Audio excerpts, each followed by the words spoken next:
everyone, welcome back to my channel. I hope you all are doing well. This is the second part of chapter The Human Eye and the Colorful World. Last video में हमने different parts of human eye and vision defects and their correction को समझा. आज हम glass prism से reflection कैसे होता है लाइट का, और जो डिस्पर्जन क्या होता है, स्पेक्ट्रम किसे कहते हैं, रेनबो कैसे बनता है, स्टार ट्विंकलिंग क्यों करते हैं, एडवांस सनराइज और डिलेड सनसेट क्या होता है, स्कैटरिंग ऑफ लाइट कैसे होती है, टिंडल इफेक्ट किसे कहते हैं, और जो स्काई है वो ब्लू कलर का ही क्यों दिखाई देता है. ठीक है, ये सब हम आज की वीडियो में डिस्कस करेंगे. तो आज की वीडियो बहुत ही इंटरेस्टिंग है. So let's start. Last chapter में हमने देखा था कि जो लाइट है वो किस तरीके से रिफ्रैक्ट होती है through a rectangular glass slab, right. उसमें क्या होता है कि जो पैरेलल रिफ्रैक्टिंग सरफेसेस होते हैं ग्लास स्लैब में, ठीक है, उनमें जो एमर्जेंट रे थी वो किसके पैरेलल आई थी, इंसिडेंट रे के. ठीक है, लेकिन वो कैसी थी, स्लाइटली डिस्प्लेस्ड थी लेटरली, राइट. तो अगर हम केस लें ट्रांसपेरेंट प्रिज्म का, ठीक है, तो उसमें जो लाइट है वो किस तरीके से रिफ्रैक्ट होगी, ये हम इस टॉपिक में समझते हैं. तो अगर हम कंसीडर करें एक ट्रायंगुलर ग्लास प्रिज्म, ठीक है, वो कैसा होता है, उसके दो ट्रायंगुलर बेसिस होते हैं, राइट. इस तरीके से एक बेस और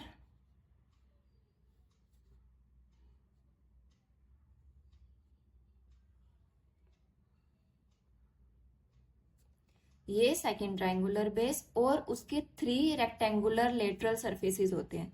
एक ये फ्रंट वाला, राइट, दिस वन, और एक होगा इस साइड वाला, और एक ये नीचे वाला. ठीक है, तो इस तरीके से जो है हमारे पास क्या है, ये एक ट्रायंगुलर ग्लास प्रिज्म है. ठीक, और जो दो लेटरल सरफेसेस हैं, एक ये पिछले वाला और एक ये वाला, इनके बीच में जो एंगल होगा उसको क्या कहते हैं, एंगल ऑफ प्रिज्म, राइट.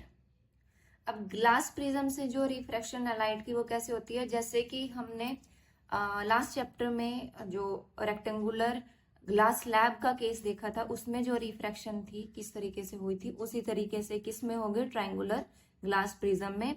उसके लिए हमारे पास क्या है, एक्टिविटी 10.1. तो इस एक्टिविटी में हमें क्या करना है, हमें एक व्हाइट शीट ऑफ पेपर को ड्राइंग बोर्ड पर ड्राइंग पिन्स की हेल्प से फिक्स कर लेना है, और जो ग्लास प्रिज्म है उसको किस तरीके से रखना है कि जो उसका ट्रायंगुलर बेस है, ठीक है, वो नीचे की तरफ आए, उसकी तरफ से हमें उसको पेपर पर रखना है, और उसकी जो आउटलाइन है उसको हम ट्रेस कर लेंगे यूजिंग अ पेंसिल. ठीक है, अब हम क्या करेंगे, ड्रॉ करेंगे एक लाइन PE, ठीक है, स्ट्रेट लाइन जो इंक्लाइंड है to one of the refracting surfaces. ठीक है, ए भी हमारा एक रिफ्रैक्टिंग सरफेस है, और उस पे जो PE लाइन है वो इंक्लाइंड है. अब हम क्या करेंगे, 2 पिन्स लेंगे और उनको P एंड Q पॉइंट पर फिक्स कर देंगे. ठीक है, अब इन पिन्स की जो इमेज है वो हम दूसरे रिफ्रैक्टिंग सरफेस यानी AC से देखते हैं उनकी इमेजेस को. ठीक है, और वहां पर जो उनकी इमेज है उनको उन पर हम R और S पॉइंट पर भी 2 पिन्स को फिक्स कर देंगे. ठीक है, और इस तरीके से फिक्स करेंगे कि ये दोनों की जो इमेज है वो किस पर लाई करे, एक स्ट्रेट लाइन पर लाई करे. ठीक है, अब हम क्या करेंगे, पिन्स को रिमूव कर देंगे और ग्लास प्रिज्म को भी. फिर जो लाइन PE है वो मीट करेगी बाउंड्री ऑफ द प्रिज्म को, राइट, एट पॉइंट E. ऐसे ही अब हम जब RS को ज्वाइन करेंगे तो वो मीट किस पर करेगी, F पॉइंट पर. ठीक है, अब हम E और F पॉइंट को भी क्या कर देंगे, ज्वाइन कर देंगे. ठीक, देन हम ड्रॉ करेंगे 2 परपेंडिकुलर्स को, ठीक है, on AB and AC, E point पर और F पॉइंट पर. N डैश परपेंडिकुलर है on the surface AB, right, at point E, and M dash perpendicular है on the surface AC at point F. ठीक है, अब हम क्या करेंगे, angle of incidence and angle of refraction then angle of emergence, इनको हम इस पर मार्क कर लेंगे. अब जो PE थी ये क्या है, हमारी इंसिडेंट रे, EF है रिफ्रैक्टेड रे, एंड FS है एमर्जेंट रे। ठीक है, यहाँ पे हम क्या देखते हैं कि जो रे ऑफ लाइट है वो एंटर कहाँ से कर रही है, एयर से, ठीक है, टू ग्लास, राइट। और इस केस में जो हमारी लाइट है वो क्या हो रही है, बेंट हो रही है टुवर्ड्स द नॉर्मल, राइट। अब सेकंड केस में जो रे गई, ठीक है, AC सरफेस पे, वो ग्लास टू एयर गई, इसीलिए जो ये एमर्जेंट रे थी ये कहाँ गई, away from the normal, bent away from the normal. ठीक है, अब अगर हम कंपेयर करें angle of incidence and angle of refraction, तो हमें क्या दिखाई दे रहा है यहाँ पर, जो ये बेंडिंग है सिमिलर किस केस के है, ग्लास स्लैब के, राइट। और जो ये शेप है प्रिज्म की, ठीक है, ये क्या करती है, जो एमर्जेंट रे है उसको बेंड करती है at an angle to the direction of incident ray, और इस एंगल को हम क्या कहते हैं, एंगल ऑफ डेविएशन। ठीक है, एंगल D से इसको हम डिनोट करेंगे, राइट। तो ये एंगल क्या हुआ, एंगल ऑफ डेविएशन। ये हमारी इंसिडेंट रे थी और ये एमर्जेंट रे थी। ठीक है, तो ये इंसिडेंट जो रे है वो किस एंगल से बेंड हुई टू मेक द एमर्जेंट रे, तो उसको हम क्या कहेंगे, angle of deviation, right. Next is dispersion of white light by a glass prism. ठीक है, हमने जो रेनबो है उसके स्पेक्टेकुलर कलर्स को देखा है, राइट, कितना सुंदर होता है वो। तो जो ये व्हाइट लाइट है सन की, वो किस तरीके से जो ये रेनबो के वेरियस कलर्स है उनमें चेंज हो जाती है, ये क्वेश्चन हमारे दिमाग में आता है, राइट। तो इस क्वेश्चन का आंसर लेने से पहले हम दोबारा से क्या देखते हैं, जो रिफ्रैक्शन है लाइट की थ्रू प्रिज्म, जो इनक्लाइंड रिफ्रैक्टिंग सरफेसेस है ग्लास प्रिज्म के, ये शो करते हैं इस एक्साइटिंग फिनोमिना को। ठीक है, एक्टिविटी 10.2 में हमें क्या करना है कि एक थिक शीट लेनी है कार्डबोर्ड की, ठीक है, और उसमें एक क्या करेंगे, एक स्लिट बनाएंगे, ठीक है, या फिर स्मॉल होल हम उसमें बनाएंगे in its middle part, right. और उसमें से हम जो सनलाइट है उसको अलो करेंगे टू फॉल, राइट। अब इससे क्या होगा कि एक नैरो बीम बन जाएगी व्हाइट लाइट की। ठीक है, अब हमें क्या करना है, हमें एक ग्लास प्रिज्म को लेना है और उसमें से उस व्हाइट लाइट को पास कराना है। ठीक है, अब हम क्या करेंगे, टर्न करेंगे प्रिज्म को स्लोली, ताकि जो हमें उसमें से जो लाइट पास हो वो किस पर मिलेगी, स्क्रीन पर आफ्टर रिफ्रैक्शन। ठीक है, तो हम क्या ऑब्जर्व करते हैं, हमें क्या मिलता है, ब्यूटीफुल बैंड ऑफ कलर्स मिलता है। ठीक है, जैसा कि इस पिक्चर में दिखाया हुआ है ना, कि व्हाइट लाइट आई और आफ्टर रिफ्रैक्शन वो किस में चेंज हो गई या स्प्लिट हो गई, ठीक है, एक बैंड ऑफ कलर्स में। ठीक है, अब हम यहाँ पर अगर नोट करें कि जो कलर्स हैं दोनों एंड्स पर, ठीक है, वो क्या है, किस तरीके का उनका सीक्वेंस है, हमें क्या दिख रहा है कि ये वॉयलेट है, then indigo, then blue, green, yellow, orange and red. ठीक है, और इसको लर्न करने के लिए पूरे जो कलर बैंड है उसके लिए हमारे पास यहाँ पर क्या है, एक एक्रोनिम है जिसको क्या कहते हैं, विबग्योर। ठीक है, यानी violet, indigo, blue, green, yellow, orange, red. ठीक है, इससे हमें हेल्प होगी to remember the sequence of the colours. ठीक है, अब जो ये बैंड ऑफ कलर्स है, ठीक है, जो ये कंपोनेंट थे लाइट बीम के, उसको हम क्या कहते हैं, स्पेक्ट्रम, राइट। अब यहाँ पर हमें सेपरेटली कलर तो नहीं दिख रहे हैं, यानी यहाँ पर मर्ज्ड है वो, है ना, लेकिन फिर भी डिस्टिंक्ट है फ्रॉम दी अदर्स। तो जो ये स्प्लिटिंग है लाइट की इनटू इट्स कंपोनेंट कलर्स, जिन कंपोनेंट कलर से वो मिलकर बनी हुई है, उसको ही हम क्या कहते हैं, डिस्पर्जन, राइट। तो यहाँ पर हमारे पास दो डेफिनेशंस आ गई, एक स्पेक्ट्रम की और एक डिस्पर्जन की, राइट। अब हमने देखा कि जो व्हाइट लाइट है वो डिस्पर्स हो गई into its 7 colour components by a prism. ठीक है, तो हमें ये कलर्स कैसे मिले, why do we get these colours. तो जो डिफरेंट कलर्स होते हैं लाइट के, वो क्या करते हैं, बेंड होते हैं through different angles with respect to the incident ray, जैसा कि हम इस डायग्राम में भी देख पा रहे हैं।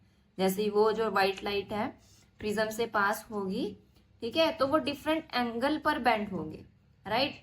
अभी इस डायग्राम में हमें क्या दिख रहा है कि जो ये वॉयलेट कलर है, ठीक है, ये सबसे ज्यादा बेंड हो रहा है और जो रेड है वो सबसे कम बेंड हुआ, इसीलिए हमें जो ये स्पेक्ट्रम है ये मिलता है, ठीक है। यानी जो ये रेज हैं हर कलर की वो अमर्ज हुई अलोंग डिफरेंट पाथ्स एंड दस become distinct and it is the band of distinct color that we see in a spectrum, right? अब हमारे पास एक और क्वेश्चन अराइज होता है कि अगर हम एक और प्रिज्म इसके आगे रख दें तो क्या होगा, ठीक है।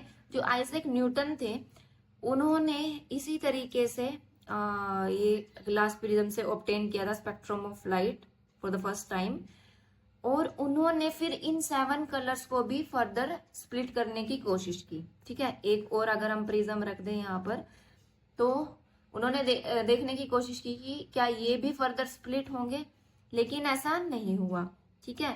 फिर इन्होंने क्या किया कि जो प्रिज्म था उसको इन्वर्टेड पोजीशन में रखा। पहले हमने प्रिज्म को ऐसे रखा हुआ था, तो फर्स्ट केस में भी प्रिज्म को ऐसे ही रखा तो कुछ नहीं हुआ, लेकिन सेकेंड केस में जब हमने प्रिज्म को उल्टा करके ऐसे रखते हैं तो ये जो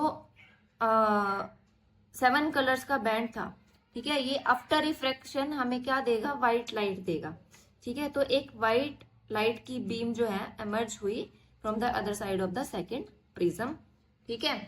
तो इस ऑब्जर्वेशन से क्या आइडिया मिला कि जो सनलाइट है वो किससे मिलकर बनी हुई है, 7 कलर्स से, राइट।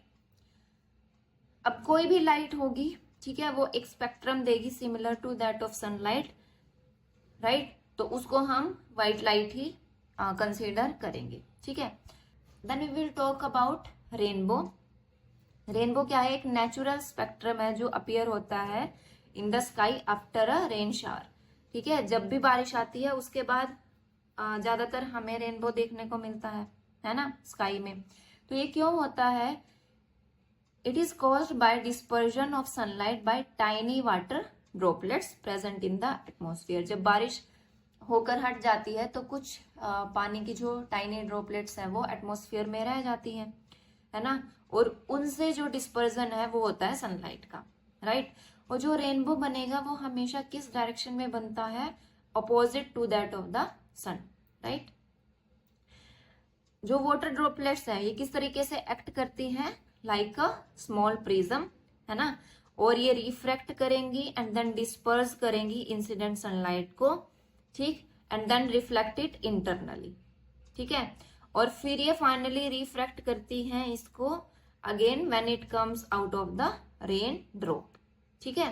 और इसी की वजह से जो ये डिस्पर्जन ऑफ लाइट और इंटरनल रिफ्लेक्शन हुआ, इसकी वजह से ये डिफरेंट जो कलर्स हैं वो हम ऑब्जर्व कर पाते हैं, ठीक है। हम कई बार जो रेनबो है उसको सनी डे में भी ऑब्जर्व करते हैं, है ना, देख सकते हैं। कहाँ पर, या तो हम कहीं वाटरफॉल के पास हो या फिर किसी फाउंटेन के पास हो और जो सन है वो हमारे पीछे हो, तब हम जो है एक रेनबो को वहां पर ऑब्जर्व कर सकते हैं, ठीक है। नेक्स्ट हमारा टॉपिक है एटमॉस्फेरिक रिफ्रैक्शन, ठीक है।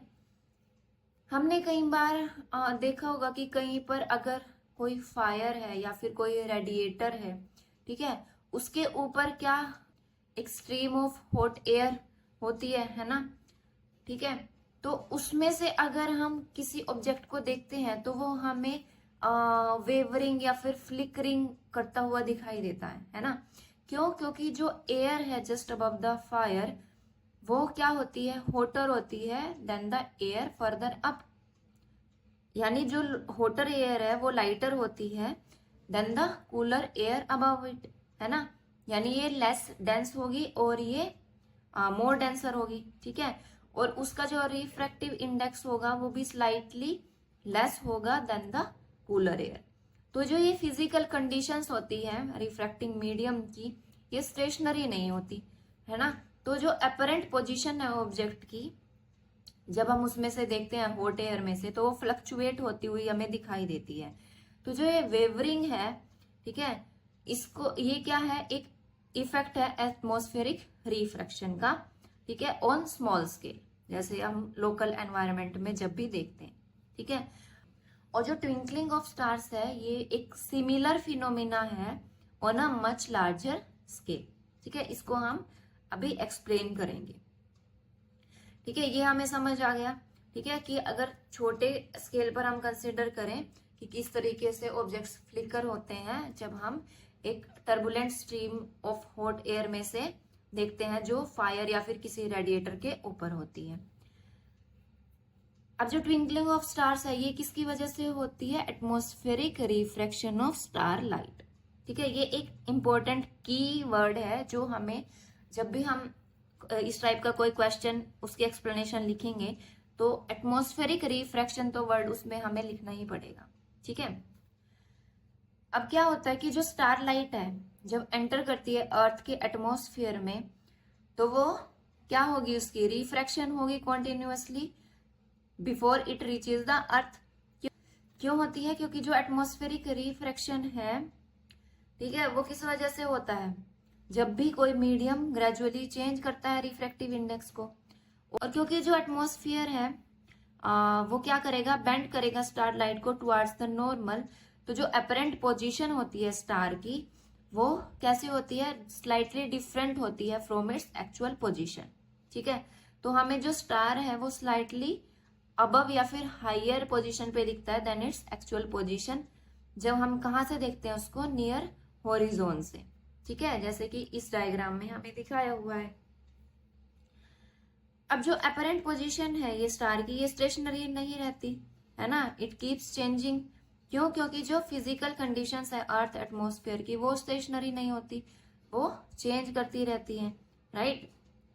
तो इस केस में क्या होता है कि जो हमारे स्टार्स हैं वो बहुत दूर हैं हमसे और they are approximate point size source of light, ठीक है। तो जो उनसे जो लाइट रेज आ रही है, ठीक है, उनका जो पाथ है वो वेरी करता रहता है, ठीक है। और जो अपरेंट पोजीशन है स्टार की वो भी क्या करेगी? फ्लक्चुएट करेगी, ठीक है।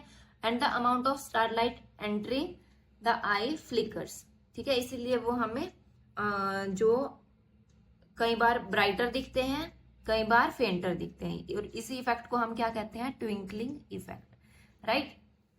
देन हमारे पास एक क्वेश्चन अराइज होता है कि जो प्लैनेट्स हैं वो ट्विंकल क्यों नहीं करते? अब जो प्लैनेट्स होते हैं वो क्लोजर हैं to the earth than the stars, ठीक है, और they are the seen as extended sources, ठीक है। अब अगर हम कंसिडर करें एक प्लैनेट को as a collection of large number of point size source of light, तो जो टोटल वेरिएशन है अमाउंट ऑफ लाइट का जो हमारी आईज में एंटर होता है from all individual point size sources वो एवरेज आउट होके क्या हो जाता है? 0। इसीलिए जो ट्विंकलिंग इफेक्ट है वो नलीफाई हो जाता है, राइट। इसीलिए हमें जो प्लैनेट्स है वो ट्विंकल होते हुए नहीं दिखाई देते। फिर हमारे पास एक केस आता है एडवांस सनराइज और डिलेड सनसेट का। अब ये क्या होता है कि जो सनराइज जिस टाइम पे हो रहा है उससे हमें 2 मिनट पहले सन दिखाई देना शुरू हो जाता है, और डिलेड सनसेट क्या होता है कि जब सनसेट हुआ एक्चुअल में उसके 2 मिनट बाद तक भी हमें सन दिखाई देता है, ठीक है। तो ये क्यों होता है? ये भी किसकी वजह से हुआ? एटमॉस्फेरिक रिफ्रैक्शन की, राइट। अब बाय एक्चुअल सनराइज, ठीक है, उसको उससे हम क्या समझते हैं कि जब जो सन है वो क्रॉस कर रहा है हॉरिजॉन को, ठीक है, ये हॉरिजॉन है, तो उससे जब सन क्रॉस करेगा उसको हम कहेंगे एक्चुअल सनराइज। अब जो एक्चुअल और अपरेंट पोजीशन है सन की विद रिस्पेक्ट टू हॉरिजॉन, जैसा कि हमें इस डायग्राम में दिखाया हुआ है, ठीक है, वो क्या है? अलग अलग है। And the time difference between actual sunset and apparent sunset वो भी कितना होता है? 2 मिनट्स का होता है, ठीक। तो जो ये अपरेंट फ्लैटरिंग है सन डिस्क की एट सनराइज एंड सनसेट ये भी सेम ही फिनोमिना की वजह से होता है, ठीक है। एडवांस सनराइज और डिलेड सनसेट का जो रीजन है वो भी क्या है? Atmospheric refraction, right. अब हमने लाइट की रिफ्लेक्शन देख ली, refraction, then dispersion. Now the next phenomena is scattering of light. अच्छा, क्या हमने कभी सोचा है कि जो स्काई है उसका ब्लू कलर ही क्यों होता है, या फिर जो वाटर है डीप सी में उसका ब्लू कलर ही क्यों होता है, और जो सनराइज है या फिर सनसेट है, ठीक है, उनकी जब वो होते हैं तो जो स्काई है वो रेड कलर का क्यों हमें दिखाई देता है, ठीक है। तो ये सब जो फिनोमिना देखते हैं हम नेचर में, इनको देख के हमें क्वेश्चन अराइज होता है, ठीक है। अब आप लोगों ने 9th क्लास में जो स्कैटरिंग ऑफ लाइट है बाय कोलोइडल पार्टिकल्स वो पढ़ा होगा, है ना। कोलोइडल पार्टिकल्स या फिर कोलोइडल सॉल्यूशन क्या होता है, एक हेट्रोजीनियस मिक्सचर होता है, ठीक है। और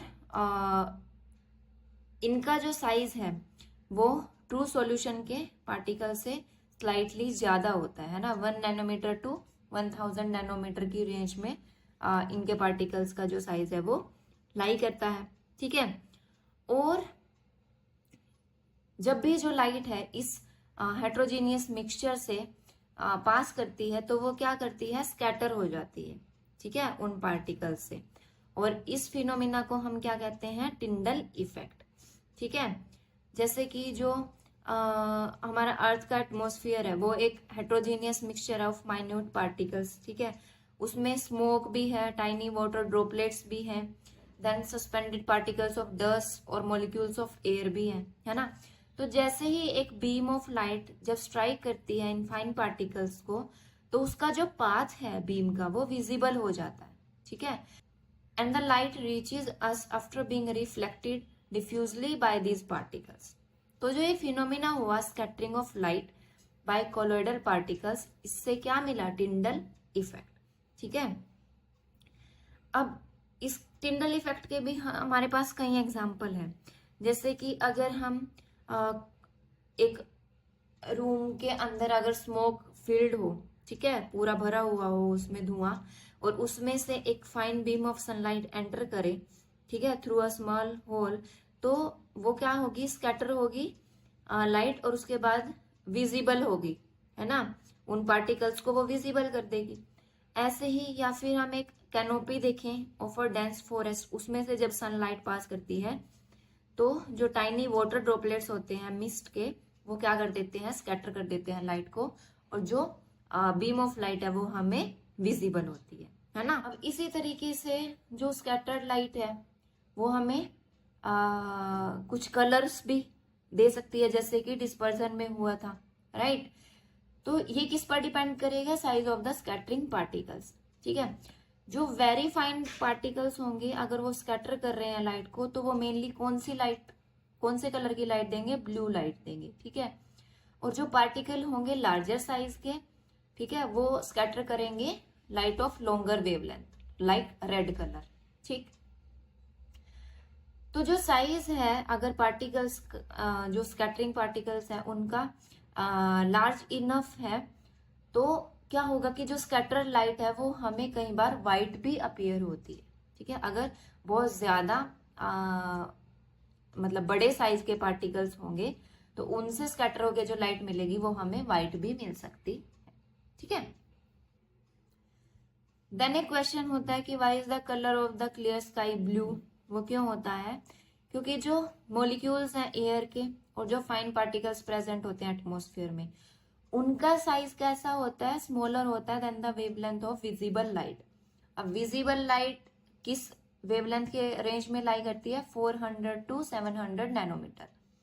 400 ब्लू लाइट की वेवलेंथ है और 700 रेड की है, और इसके बीच में बाकी के कलर जो है वो लाई करते हैं जो विजिबल लाइट के होते हैं, ठीक है।